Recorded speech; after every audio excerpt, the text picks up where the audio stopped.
नेपालका थुप्रै विद्यालयहरूमा आदर्श वाक्यका रूपमा लेखिएको तर अशुद्ध लेखिएको एउटा स्लोगन छ। त्यो के हो? विद्याधनम सर्वधन प्रधानम। धेरैले विद्याधनम सर्वधनम प्रधानम लेखेको देखिन्छ, कसैले सर्वधन र प्रधानमलाई नजोडेको पनि देखिन्छ। यो श्लोकको अर्थ के हो? विद्यारूपी धन सबै धनहरूभन्दा पनि प्रधान हो।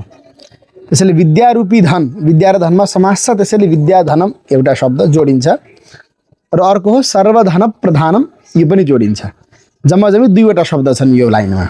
यो पुरा श्लोक कस्तो छ भन्दाखेरि विद्यारूपी धन सबै धनहरूभन्दा श्रेष्ठ छ, किनभने यो धनलाई न चोरले चोर्न सक्छ, न कुनै राजाले तँले गलत गरिस् भनेर लिएर जाउँ भनेर सम्पत्ति छानबिन गरेर लिएर जान पनि मिल्दैन, दाजुभाइहरूमा बाँड्नु पनि पर्दैन, बोकेर हिँड्दाखेरि गाह्रो पनि हुँदैन र जति बाँडे उति बढ्छ, त्यस्तो धन भएका हुनाले विद्यारूपी धन सबै धनभन्दा प्रधान हो भनेर यो श्लोकको यो लाइनले भनेको छ।